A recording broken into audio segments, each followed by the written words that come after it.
waxaan reer Cada Kibir inta nawaaxigeeda dadka ka soo baxay mujaahidiinta u soo baxay inay cadawga arxanlaawayaasha iska difaacaan uga mahadcelinayna sida ay uga dhiidhiyeen xumaantii ay falayeen dhagarqabayaasha oo u soo baxeen oo u soo qalab qaateen waxaan leenahay waad soo baxdeen markaad aragteen cadow aan waxba reebayn cadow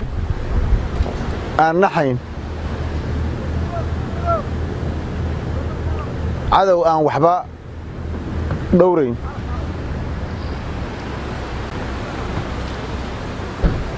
wadinku ammaanaynaa wadinku bogaadinaynaa walaalayaal qofka muslimka ah marna uma bannaana inuu cadowga sidaanoo kale ama cadow ku soo duulay oo xaqdarro iyo dulmi intaa la eg falaya inuusan iska fujin inuusan la diriirin inuu ka sii jeesto ma furna sidii ilaahay subxaana wa tacaala na fareed yaad u shaqayseen u soo baxdeen markaad aragteen haddaad islahaydeen waxaan maaragtay waxbaa ama u kala soocan ama waxbay u taagan yihiin markaad hubsateen inaanay diin dhowrayn dhaqan dhowrayn akhlaaq lahayn waxay arkaan wax ay nafta ka qaadaan waxaana aysan aqoon dadka dilkiisii ay ku shabaaxi jireen markay soo dhammeeyeen bay waxay u yimaadeen inay biyaha ka jaraan telefoonka ka jaraan korontada ka jaraan hooyooyin iyo carruur abriye ah oo birmageyda ah inay dhammeeyaan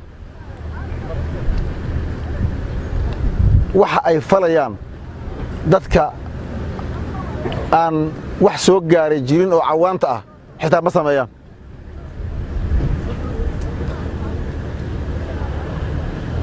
walaalayaal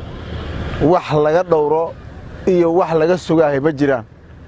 sida aad maanta u soo qalab qaadateen u soo baxdeen safkana laydinkula jiro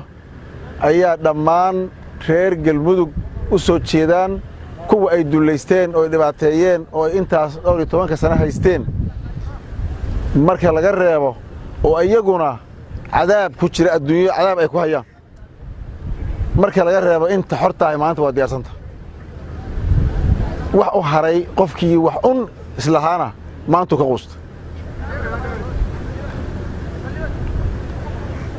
shacab iyo dawlad gacmahaan isqabsanaynaa waxayna keeneen oo soo dadejiyeen wixii cumri go'oodii meeshay ku dabar go'i lahaayeen bay insha allahu tacaala tahay noqonaysaa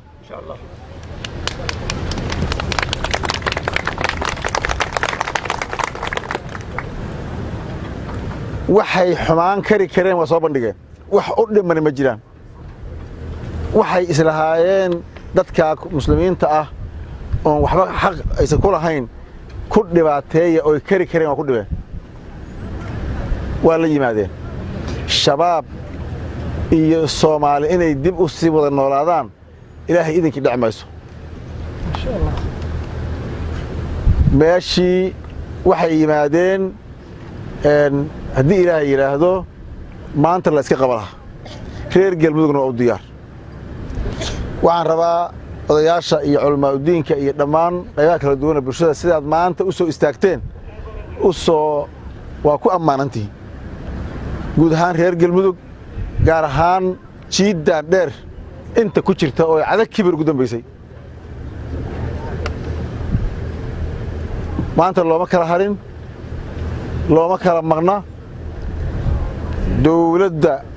galmudug iyo dowladda federaalka ah iyo dhammaan Soomaali meel ay joogtaba inta maanta garanaysa ama og dhibaatadooda wax gacmaha haysanaa waana wada soconnaa reer Cada Kibir markay dhibaatada sameeyeen habeenkii soo ku soo dheermaday Cada Kibir dawladdu Soomaaliyeed ma imaan dambe soo leeyma soo gurman sidaas haddii Allah awood leh ogolaado ayaan gacmaha isu haysanaa meel kasta meel aan difaac ka galaynaana ma jirto shabaab waa la aadaya waana ka suulinayna insha Allah ta'ala deegaanada iyo dalka ay joogaan waxaan ugu baaqaynaa deegaanada kale iyo maamulada kale iyo Soomaali inteeda kale inaysan fadhi dambe u noqon wax maanta u haray ma jirto waxay gubayaan ilmo dugsi quraan inta tagay ku laayeen arda ku laayeen iyo macalinkoodii gaadiid iyo badacay saareedo masaakiin loo wada ku dhijiyeen dadka reer galmudug waxay leeyihiin taariikh qof dagaal hadaan wax kale lagu lahayn dagaal ilmo la soo qalday oo ay soo qaldeen diin laawayaal damacooda iyo hawadooda ay wado reer galmudug xoog kuma soo aadi karaan xabadna reer galmudug lama soo aadi qofaan hubaysnayna galmudug ma joogo